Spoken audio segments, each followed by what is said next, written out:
The same man who designed the rocket that killed thousands in London designed the rocket that put Americans on the moon.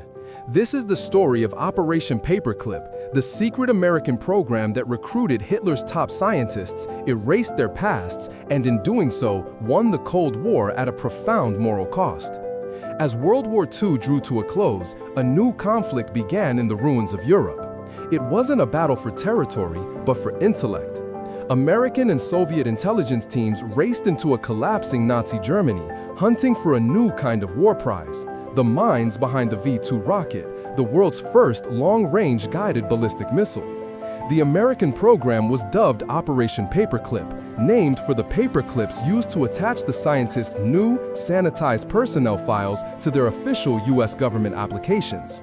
The goal was simple and ruthless: find the Nazi regime's top scientific talent and get them to America before the Soviets could. But there was a horrifying problem. The V-2 rocket, a technological marvel, was built on a foundation of atrocity. It was constructed by Wernher von Braun's team using slave labor from the Mittelbau-Dora concentration camp. Tens of thousands of prisoners died from starvation, disease, and execution in the underground factory. The very scientists the US was courting were not just Nazis, they were complicit in war crimes. This presented a legal obstacle. President Truman had explicitly forbidden the immigration of any committed Nazis. So, US officials simply rewrote history. They whitewashed the files of men like von Braun, Arthur Rudolph, and Hubertus Struholt, systematically expelling their Nazi party memberships and direct links to the slave labor program.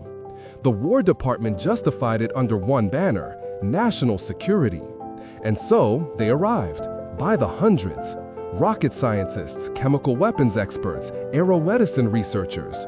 They were given new lives, lucrative government contracts, and American citizenship. They brought with them families, luggage, and volumes of research data, all while their former victims and the horrors of Dora were deliberately left in the past. The Cold War escalated rapidly. The Soviet Union, with their own captured German scientists, shocked the world by launching Sputnik in 1957. America's own rocket program was failing, literally blowing up on the launch pad. The nation was terrified, humiliated, and desperate for a win. The value of the paperclip scientists suddenly became undeniable.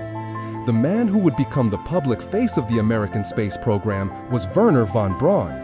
He was a masterful salesman, using television and magazines to sell the American people a vision of spaceflight. The former SS officer was now a beloved all-American hero. The past had been not just buried, but spectacularly rebranded. The ultimate payoff came on July 20, 1969. The Saturn V rocket, a direct, colossal descendant of the V-2, carried Neil Armstrong and Buzz Aldrin to the moon. It was von Braun's masterpiece. America had won the space race. The technological triumph was absolute, a moment of unparalleled national pride. But the question remains, was it worth the price? The legacy of Operation Paperclip is a permanent stain on one of humanity's greatest achievements. For decades, the US government protected men who had enabled a monstrous regime. The operation gave America the Saturn V, the ICBM, and critical aerospace medicine. But it also meant that justice for the victims of Mittelbau-Dora was sacrificed on the altar of geopolitical advantage. We chose to look to the stars, but we had to willingly forget the graves we stepped over to get there. The moon landing stands as a testament to human ingenuity, but its origin story is a complicated tale, a dark bargain between necessity and justice. It forces us to ask a difficult question: how much of our own humanity are we willing to sacrifice in the name of progress?